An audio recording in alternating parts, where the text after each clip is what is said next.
우리 시간에 오신 여러분들 외에 하나님의 한량없는 은혜가 넘치기를 주의 이름으로 축원합니다. 우리 앞뒤 좌우에 있는 분들 따뜻한 사랑의 마음으로 인사를 나눕니다. 주님의 이름으로 사랑하고 축복합니다.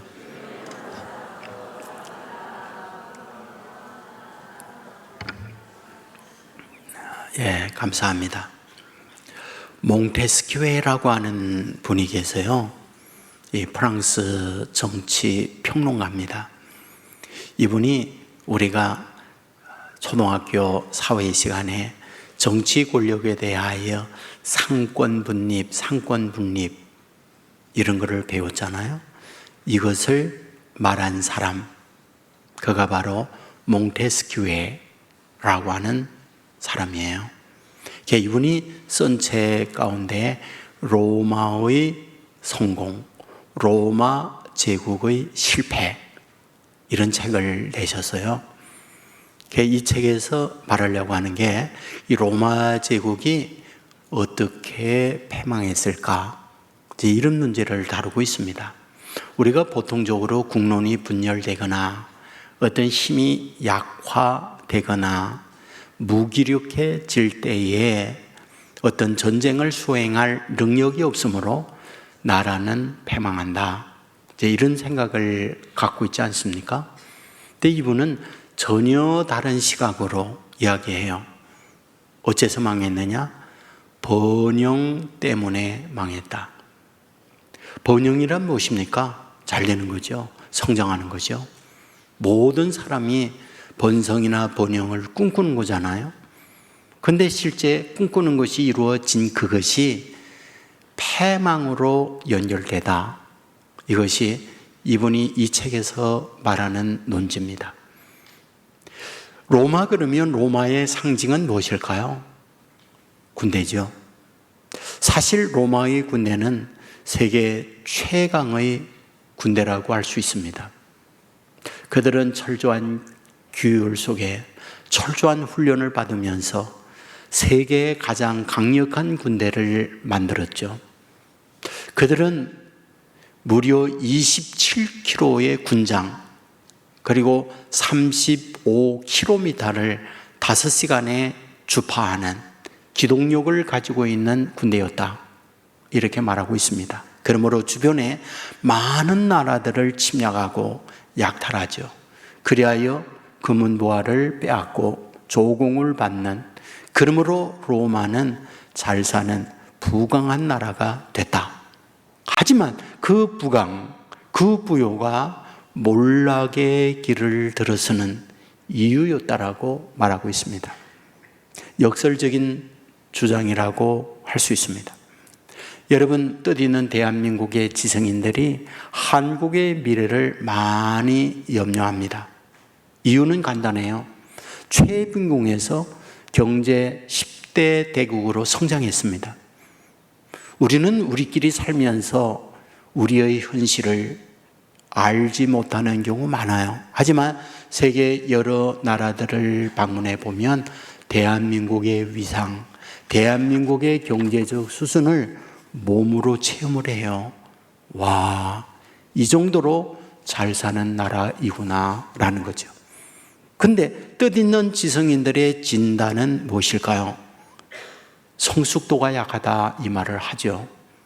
곧 우리의 몸은 어른인데 정신구조는 아이인 거죠.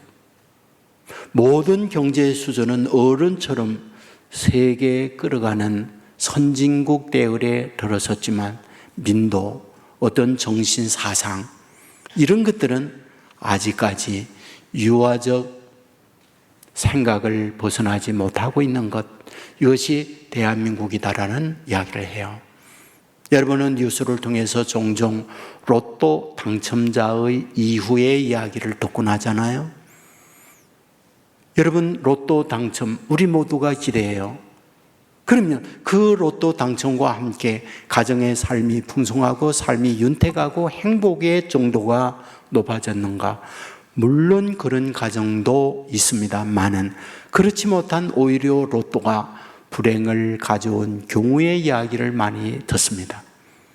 오늘 본문에서 하나님께서 이 부분을 말씀해 주려고 한다, 그런 말입니다. 본문 7절입니다. 그들은 번성할수록 내게 범죄하니 내가 그들의 용화를 변하여 욕되게 하리라. 이게 번성이 있어요. 용화가 있어요.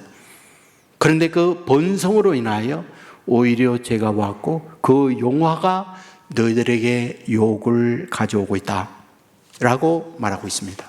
자, 그렇다면 여기서 말하고 있는 번성이란 뭘까요? 수감하는 거예요. 모든 것이 잘 되는 거예요. 우리의 기대보다 성공을 이루어내는 거예요. 이것이 번성이죠. 그런데 오히려 그것이 죄를 가져왔고 오히려 몰락을 가져왔다. 성경은 그렇게 기록하고 있는 거죠.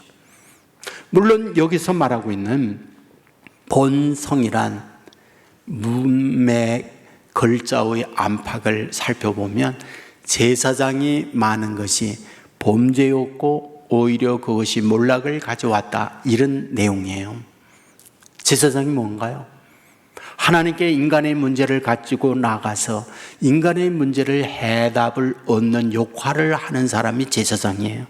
그러면 제사장이 많아서 인간의 각종 문제를 하나님 앞에 들고 나가 인간의 문제들을 해답을 얻는 역할 많을수록 좋은 게 아닌가요? 그런데 오늘 본문에서는 그 많은 것이 오히려 하나님의 저주다, 그 말을 하고 있는 거예요. 왜? 그 6절이죠. 내 백성이 지식이 없으므로 망하는도다. 내가 지식을 버렸으니 나도 너를 버려 내 제사장이 되지 못하게 할 것이오. 내가 내 하나님의 율법을 잊었으니 나도 내 자녀를 잊어버리리라. 무슨 말일까요? 제사장은 하나님의 말씀을 듣고 지식에 풍성한 사람이어야 하는데 그 수는 많아지면서 하나님에 대한 지식이 없으므로 너희들은 가난한 자가 되었고 그로 인하여 하나님의 심판, 패망이 너에게 이르렀다. 이것을 말씀하고 있다, 이 말이죠. 여러분, 호세아서에 흐르고 있는 주제는 무엇일까요? 우리는 헤세드라는 말을 써요. 헤세드란 뭘까요? 하나님의 인애, 하나님의 사랑을 헤세드라는 말을 씁니다. 그 헤세드를 설명하기 위하여 호세아와 고멜과의 교론을 갖고 말씀하죠. 여러분, 호세아 누구요? 선지자입니다. 호세아 누구요? 당시 최고의 남자입니다. 고멜 누구요? 매춘하는 여자요. 당시에 가장 최하위, 그 누구도 거들떠 보지 않는 여인이었던 거죠. 그러니까 제 바닥의 여인과 최상의 남자가 결혼하는 내용을 담고 있는 것, 그것이 호세아입니다. 그러면 이것을 통하여 하나님께서 뭘 말씀하고 싶은 건가요? 하나님의 헤세드를 설명하고 싶은 거죠. 사랑받을 수 없는 고멜을 최고의 남자가 사랑하듯이 사랑받을 수 없는 너희를 최고의 하나님께서 사랑한다. 바로 이것을 헤세드라, 이런 말을 하고 있는 거죠. 그런데 문제가 있는 거죠. 이와 같이 고멜이 호세아를 만나 결혼을 했으면 할렐루야 아닌가요? 그런데 결혼하여 자녀를 낳았어요. 그 첫째 아이의 이름을 이스라엘이라고 짓습니다. 이스라엘이란 무엇일까요? 하나님이 씨를 뿌리다. 또 다르게 변하면 하나님이 씨를 뿌려 흩어버리듯 너희들을 흩어버린다, 이런 뜻이 이스라엘이에요. 그런데 이 이스라엘은 지명도 있어요. 사람 이름만 있는 게 아니라 땅 이름도 있어요. 특별히 호세아 1장 4절에 보면 이렇게 기록합니다. 그의 이름을 이스라엘을 하라. 고멜이 아이를 낳았을 때 첫째 이름을 이스라엘이라 하라, 이렇게 됐어요. 그리고 조금 후에 내가 이스라엘의 피를 예후의 집에 갚으며, 이렇게 되어 있어요. 그러면 예후의 집에 피를 갚는다 할 때에 어디의 피? 이스라엘의 피라고 그랬어요. 그러면 여기서 말하고 있는 이스라엘의 피란 무엇일까? 지명에 흘렸던 피를 말합니다. 땅에서 흘렸던 피를 예후에게 갖겠다. 예후는 또 다르게 표현하면 이스라엘 전체에 갖겠다, 이런 의미를 갖고 있습니다. 이것을 이해하기 위해서는 구약 열왕기 하의 말씀을 보아야 해요. 열왕기 하 22장에 보면 아람이 이스라엘을 공격해요. 그러자 이스라엘이 아람과 싸우기 버거우니까 남쪽 유다의 도움을 구하게 됩니다. 그리하여 북이스라엘과 남유다가 연합을 하여 아람과 전투하는 내용이 나옵니다. 근데 그때 북이스라엘의 왕이 누구냐? 악명 높은 아합이에요. 그런데 아합이 남쪽의 왕 여호사밧에게 이렇게 말하죠. 당신은 왕복을 입고 전쟁터에 나가세요. 나는 위장을 하고 변장을 하고 일반 병사처럼 전쟁터에 나가겠습니다. 전쟁이 한참 벌어졌는데 아람의 군대가 왕복을 입은 남쪽의 왕 여호사밧에게 볼때처럼 달려들어요. 그러자 남쪽의 왕, 자기 전쟁이 아니라 도우려고 왔는데 전쟁 때문에 자기가 죽게 되었어요. 소리칩니다. 나는 남쪽 왕이고 방향을 바꿔요. 그때였죠. 아람의 한 병사가 우연히 화살을 낚였는데 그 화살이 아합 왕에게 명중된 거예요. 그리고 거기서 죽습니다. 그리고 그의 아들 요호람이 왕이 돼요. 그 요람이 왕이 됐을 때 군대 장관이 누구였느냐? 예후라는 사람이 장관이에요. 이 예후가 왕이 된 지 얼마 안 된 힘이 없는 이 요람을 죽입니다. 쿠데타를 일으키죠. 그리고 난 이후에 아합의 70명의 아들들, 그리고 아합의 아내 예후를 다 죽여요. 그곳이 어디냐? 이스라엘이라고 하는 땅이에요. 이스라엘이라는 이름을 짓듯 그 이스라엘이라고 하는 그 땅에서 이 끔찍한 살해 사건이 벌어지게 된 거죠. 그건 무엇일까요? 곧 여기에 하나님의 진노, 이스라엘이라고 하는 것은 엄청난 평야고 곡창지대인데 그 축복의 자리에서 이런 끔찍한 피 흘림이 있고 그 끔찍한 피 흘림이 있는 것처럼 이스라엘, 하나님이 뿌려 흩어져 버리는 것처럼 너희들에게 이런 저주를 내리겠다라고 말씀을 하고 있는 거죠. 그런데 그 때가 언제냐는 거예요. 이런 일이 벌어지고 있는 때가 언제냐는 거예요. 이것을 호세아 1장 1절에서는 여로보암 시대 이렇게 말합니다. 그러면 여로보암이라고 하는 것은 누구냐? 이스라엘 왕 가운데 하나예요. 남쪽과 북쪽이 분열되었다는 얘기 잘 알잖아요. 네, 북쪽의 처음 왕이 여로보암입니다. 그러면 호세아 1장 1절에서 여로보암 시대라고 할 때 처음 왕, 그 왕을 말하느냐? 아니에요. 나중에 여러 왕들이 지나가고 그 다음에 또 다른 왕이 됐는데 그 왕 이름도 여로보암, 동명이인이에요. 그리하여 여로보암 2세라고 이야기합니다. 여로보암 2세 때 이스라엘 역사 가운데 가장 부강하고 가장 잘 사는 국가가 되어졌다, 이 말입니다. 대한민국도 건국하고 난 이후에 여러 대통령이 지나가면서 어느 대통령 때 나라의 정세, 나라의 형편이 이랬다, 우리 알고 있잖아요. 여러분, 마찬가지로 이스라엘의 많은 왕들이 지나가는데 여러 왕 때 가장 국가적으로 부강하고 국가적으로 부자가 되었고 국가적으로 주변에 있는 많은 나라를 점령한 나라가 되어졌다, 이걸 얘기해요. 근데 오늘 본문에서 뭘 말하느냐? 이와 같이 경제적 부강, 이와 같이 군사의 강력한 나라가 되어졌는데 실제 너희들의 영적 상태는 어떠냐라는 거예요. 너희들의 내면적 정신은 무엇이냐는 거예요. 그것을 오늘 본문에서는 가장 추락하는, 가장 타락한 시대라고 말하고 있는 거예요. 그러니까 그 부한 것이 축복인데 그 축복을 관리하지 못하는 나라가 되어졌다, 이걸 말하는 거예요. 그래야 호세아에서는 이 부분을 여러 곳에서 말합니다.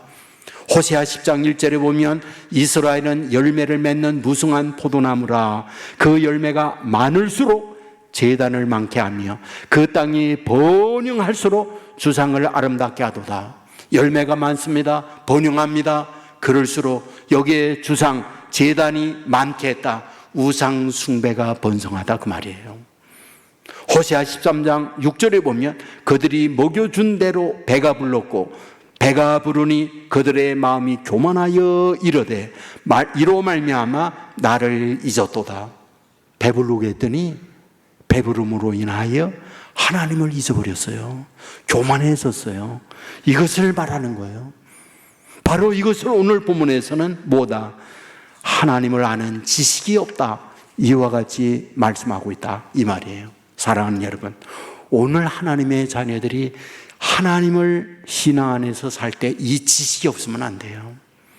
여기서 말하고 있는 지식이란 글자를 읽고 여러 가지 암기를 통하여 내가 아는 지식을 말하나, 그건 아니에요. 물론 그런 지식을 가져야 하지만 여기서 말하고 있는 지식이라고 하는 단어, 다이트라고 하는 단어를 쓰고 있어요. 이 다이트라고 하는 이 단어는 경험적으로 알다, 그 말이에요. 남녀가 너는 여자 너는 남자 그리하여 아는 게 아니라 둘이가 만나 잠자리함으로 아는 암, 이런 것을 알다, 이렇게 말하고 있어요. 여러분, 이 부분에 대하여는 제가 여러 가지로 설명을 많이 드리잖아요. 저는 성경에 나와 있는 로덴나무 글자를 알고 있어요. 그것이 저 엘리야가 죽음을 앞두고 난 상황에 절망하면서 로뎀나무 아래서 하나님 나를 죽여주십시오 했던 거 알고 있어요. 그 로뎀나무가 너트나무나 소나무처럼 큰 나무일 줄 생각했어요. 근데 실제 엘리야가 있던 그 광야, 로뎀나무가 있는 동네에 제가 가서 보았거든요. 집이 없어요. 황량한 벌판이에요. 지금도 로뎀나무 그대로 있습니다. 근데 그 로뎀나무가 배꼽 정도 차요. 그리고 그 로뎀나무가 우리나라의 쌀이나무 아주 비슷해요. 아주 가냘프게 올라가 잎사귀 몇 개만 있는 나무예요. 그러니까 실제 제가 경험적으로 보는 것과 문자적으로 아는 건 달라요. 여러분, 바울이 예수님을 몰랐을까요? 너무 잘 알죠. 하지만 다메섹 도상에 부활하신 예수님을 만난 것과 그동안의 이야기 들음으로 알고 있는 예수와는 완전히 달랐어요. 그리고 예수님을 만나고 난 이후에 예수님을 위하여 자기의 생명을 내어 거는 사람으로 바꾸어졌다고 하는 것을 우리에게 말씀해 주고 있잖아요. 뭘 뜻합니까? 우리가 많은 풍요로운 것을 가졌는데 풍요로운 곳에 내 마음이 빼앗기다 보니까 그 풍요를 주신 하나님을 아는 지식은 약화되었다. 이것이 호세아를 통하여 우리에게 말씀해 주고 있다, 그 말이에요. 여러분, 풍성 우리의 기대예요. 모든 것이 잘됨 우리의 소망이에요. 건강함, 우리의 자녀들의 형통함, 우리의 사업, 직장에서 성장함, 우리가 모두 바라는 거예요. 그런데 문제는 그것 때문에 하나님을 잊거나 하나님을 아는 지식이 없을 수 있다라는 것을 오늘 호세아를 통하여 우리들에게 말씀하고 있다는 거예요. 여러분, 인간이 최초 범죄한 자리가 어디예요? 에덴이잖아요. 에덴이 어떤 곳입니까? 파라다이스잖아요. 천국이잖아요. 모든 부족한 것이 없는 가득한 곳이요, 건강합니다. 염려 걱정이 없는 곳이 에덴입니다. 외부에 침략 없어요. 하나님이 보호하는 땅이니까요. 그런데 어쩝니까? 그곳에서 쓰러지고 있는 게 인간이에요. 넘어진 곳이 그 자리입니다.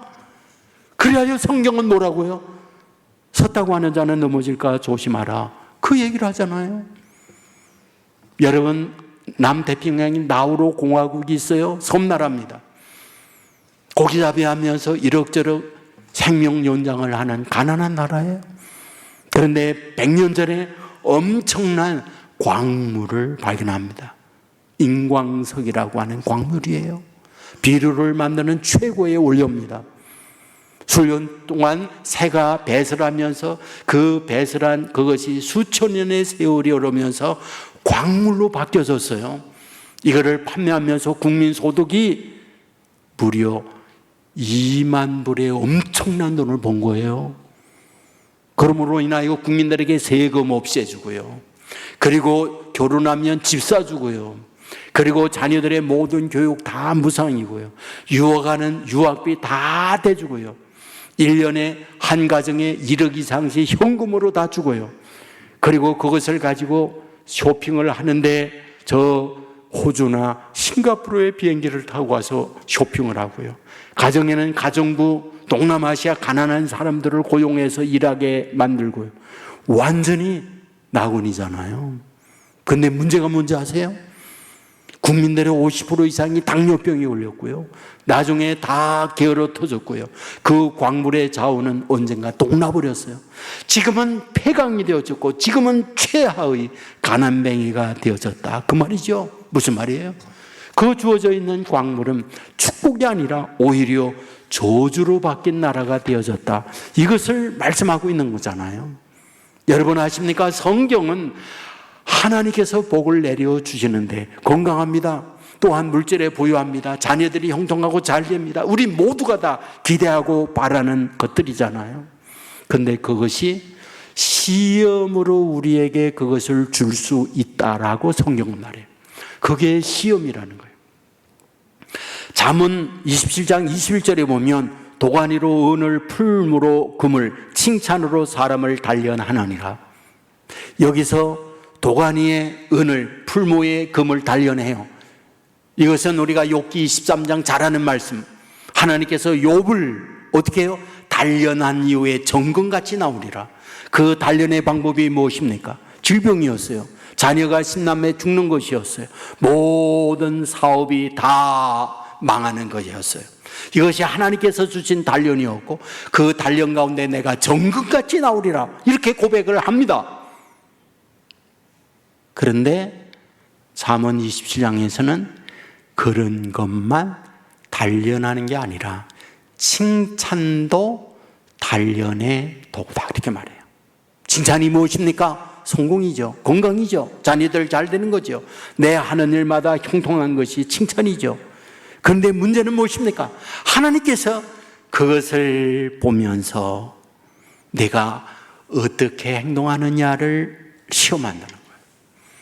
가난하고 어려울 때 주요 하나님께 손들고 옵니다 이런 고백이 있지만 부하고 모든 것이 부족함이 없어 충만하게 주었을 때 그때 너는 어떤 행동을 하느냐 이것도 하나님이 시험의 단련으로 너에게 주고 있다. 이것을 말씀하고 있는 거잖아요. 여러분 다니엘 기도회의 강사로 오신 목사님이 이런 말을 했어요. 하나님께서 아브라함에게 100세 이삭을 선물로 줍니다. 이것은 상상할 수 없는 불가능을 가능케 하는 축복이에요. 그런데 그 이삭을 하나님이 제물로 바치라고 그래요. 죽여서 불태워서 하나님 앞에 제사 제물로 바치라고 말씀을 해요. 도대체 왜 하나님이 그러는 거냐라는 거잖아요.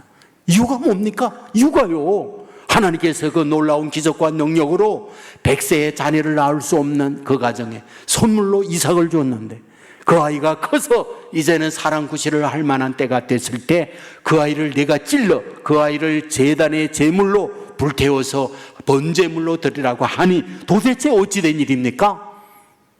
이에 대하여 이런 얘기하죠. 하나님과 아브라함 사이는 틈이 생겼다. 그 틈 사이에 누가 끼었느냐? 이삭이 끼었다. 하나님께서 이삭을 선물로 줬는데 선물로 준 하나님은 있고 그 선물은 이삭에게만 아브라함이 마음이 빼앗겨 있으니 하나님이 마음이 빼앗겨 있는 이삭에게서 하나님께서 하나님께로 돌리기 위하여 번제물로 바치라고 한 거다 이 말이죠. 의미 있지 않나요? 우리가 우리 아이들에게 자전거 사줍니다. 자전거를 탑니다. 여러분 그 아이들이 자전거를 사준 엄마 아빠를 기억해야 되잖아요. 그런데 자전거에 매여서 엄마 아빠를 1년 꼴이 된다면 어찌 않느냐라는 거예요. 지금 고멜은 누구예요? 최하위의 여인이에요. 자기의 몸을 파는 매춘녀입니다. 이 말은 무슨 말일까요? 물론 그 배경은 말하고 있지 않지만 가정의 그 부모가 너 커서 매춘녀가 되어라 이런 부모 한 명도 없잖아요. 그러면 그가 성년이 되어 이와 같은 여인이 됐다. 무슨 말일까요? 가정교육을 제대로 받지 못했거나 가정의 부모가 그 자녀를 돌보지 못했거나 부모로서의 역할을 못했거나 아니면 본인의 능력이 없어서 이 세상을 살아갈 때 막다른 골망으로 내몰림을 당한 여인이었다고 말씀할 수 있잖아요. 그런 여인을 하나님께서 호세아를 만나요. 호세아는 경제적 안정이 있습니다. 사회적 지위가 있습니다. 그러면 이 여인이 호세아의 사모님이 되어졌을 때 호세아는 이 여인, 자기의 아내를 어떻게 했을까? 옷을 바꿔 입히는 거죠. 신발을 새 신발을 시키는 거죠. 그리고 좋은 집에서 살게 하는 거죠. 축복이죠. 엄청난 은혜를 입은 거죠. 그렇다면 이럴 때 어떻게 된다? 호세아 생각하고 호세아를 위해서 이래야 된다는 거죠. 그런데 성경은 뭐라고 있나요? 3남매 자녀를 낳는데 호세아의 아이가 아니었다는 거죠. 다 그 아이들이 다른 남자의 아이였다는 거죠. 그 복을 받은 이 고멜이 은혜를 망각해버리고 다른 곳에 눈길을 돌리고 있다고 하는 것, 그것이 바로 호세아에서 말씀하고 있는 내용이잖아요. 그렇다고 하면 이런 이 호세아, 이 호세아서의 이 고멜과 이스라엘 백성에게 어떻게 하겠다는 겁니까? 그들을 멸망시키겠다, 이걸 말하고 있는 걸까요? 그건 아니에요. 여러분, 이 호세아서가 다니엘서 다음에 위치에 있다고 하는데 관심을 가져야 돼요. 여러분, 다니엘서는 무엇인가요? 나라가 망하여 모든 걸 다 잃었어요. 재산 잃고 부모 형제 다 떨어지고 최고의 절망적 어려운 가운데 포로로 끌려가 있는 내용이 다니엘서입니다. 하지만 그들의 모든 눈에 보이는 것은 다 쫄딱 망하고 이런 것이 아무것도 없는 상황이었지만 그들의 영적, 그들의 내면은 무엇입니까? 하나님과 최고로 가까이 있는 그곳이 다니엘서예요. 우상에게 들어라? 아닙니다. 우리는 하나님을 섬기는 사람입니다. 다른 곳에 기도하지 마라. 굶주린 사자굴 속에 집어넣을 거야. 그래도 하나님께 기도하는 건 쉬실 수가 없습니다. 이게 다니엘서예요. 그런데 호세아는 어떻습니까? 모든 것이 안정됐어요. 형통해요. 잘 돼요. 그런데 하나님이 어때요? 잊어버렸어요. 그리고 주어져 있는 물질, 주어져 있는 축복에 매여서 살아가는 그것이 현재 호세아서의 내용이었다라는 거예요. 바로 그런 그들에게 어떻게 해주겠다는 겁니까? 어떻게 해주겠다는 거예요? 여기에 이스라엘이라는 것은 하나님이 뿌리다, 흩어져 버린다는 저주의 이름이라고 했어요. 그런데 이스라엘로 다시 회복시키겠다는 거예요. 둘째 아이에 대하여 로루하마예요. 하나님의 긍휼을 받지 못한 자들입니다. 그런데 루하마, 하나님의 긍휼을 입은 자로 만들어 주겠다라는 거예요. 로함이 내 백성이 아니야. 너희들은 버림받은 자식이야. 하지만 이제는 암미로 만들어 주겠다. 내 백성으로 만들어 주겠다. 이것을 약속하고 말씀하는 것이 호세아서죠. 그런데 이런 우리에게 요구하고 있는 게 있어요. 뭐예요? 그게 6장 1절이에요. 오라, 우리가 하나님께로 돌아가자. 하나님께서 우리를 찢으셨으나 도로 낫게 하실 것이요 우리를 치셨으나 싸매어 주실 것임이니라. 사랑하는 여러분, 우리가 호세아서에 보면 호세아서에 정말 많이 강조하고 있는 부분이 돌아오라는 거예요. 11장 7절에 보면 돌아오라, 12장 6절에 보면 너의 하나님께로 돌아오라, 14장 1절에 보면 이스라엘아 네 하나님 여호와께로 돌아오라, 14장 2절에 보면 너는 말씀을 가지고 여호와께로 돌아오라, 돌아오라, 돌아오라, 이걸 얘기해요. 그러면 여기서 돌아오라 무슨 뜻이에요? 유턴하는 거죠. 내 삶에서 유턴해서 하나님께로 돌아가는 것을 말하고 있는 거죠. 그런데 그 돌아가는 것은 어떤 것이나 하나님을 아는 지식으로 돌아가는 거라는 거예요. 이론적으로 사람들이 말해서 글자 속에 하나님이 아니라 살아계셔서 모든 삶을 주장하고 역사하시는 그 하나님의 체험으로 돌아가라, 그 얘기를 하는 거죠. 맞습니다. 저와 여러분이 저와 여러분이 살아감, 저와 여러분의 삶의 모든 걸 마감함, 하나님의 손에 있다는 걸 잊지 말아야 해요. 오늘 저와 여러분이 기대하고 소망하는 거 아들, 딸 잘 되고 하나님의 손에 있다는 걸 알아야 해요. 하나님께 기도하고 하나님께 의지함으로 하나님이 기도하고 의지하는 저와 여러분과 하나님이 동행하고 하나님이 간구한 대로 축복을 내려줍니다. 문제는 무엇일까요? 그것을 받고 난 이후에 그것을 주신 하나님을 잊어버리고 주신 이삭에게 마음이 빼앗기는 사람이 있단 말이에요. 그것을 주신 하나님을 잃어버리고 자전거 사준 아빠 엄마는 온데간데 없고 자전거에 내 마음이 빼앗기는 사람들이 있단 말이에요. 우리가 회사에서 진급합니다. 진급한 그것을 붙들고 있는 거죠. 내 사업이 잘 됩니다. 그것만 붙들고 있는 거죠. 하나님은 이런 우리를 아는 거죠. 하나님은 이런 이스라엘을 보고 있는 거죠. 그리하여 그들을 향하여 하나님이 갖고 있는 하나님의 마음은 무엇입니까? 너희들 그것은 저주야. 모든 것을 다스리고 주장하는 하나님을 잊고 그것을 준 축복의 열매만을 붙들고 산다면 오히려 그것은 너희들에게 저주야. 이것을 말씀하면서 그들을 향하여 외치죠. 돌아오라고요. 오늘 자리에 함께하고 있는 저와 여러분, 이 말씀을 보면서 참으로 하나님께로 돌아서서 하나님을 만나는 저와 여러분 되기를 주의 이름으로 축원합니다. 하나님은 만나기를 원해요. 하나님은 저와 여러분에게 글자의 하나님이 아니에요. 사람들이 말하는 하나님이 아니에요. 나의 하나님이에요. 나를 만나주시는 하나님이에요. 나와 동행하시는 하나님이에요. 순간순간 하나님이 말씀하고 보여주시고 하나님을 경험하게 하는 바로 이 지식의 하나님을 의미하고 있는 거죠. 우리가 사모하고 우리가 애타게 부르짖게 될 때 하나님은 그런 사람을 아세요. 만나주십니다. 하나님은 그들과 동행해 주십니다. 하나님은 우리에게 주신 축복 그 외에 더 많은 복을 주셔서 이렇게 하나님과 만나 하나님과 동행하는 자에게 이른 은혜를 주신다고 약속하고 있는 거죠. 여러분, 이 자리에 함께하고 있는 저와 여러분, 우리의 현실을 한번 진단해보고 우리에게 이와 같이 인도하고 우리에게 모든 걸 다스리고 주장하는 하나님을 만나 영적 체험 안에서 불붙는 신앙의 길을 갈 수 있는 저와 여러분 되기를 주의 이름으로 축원합니다. 우리 모두 자리에 일어나서 뜻을 생각하면서 같이 찬양하겠습니다.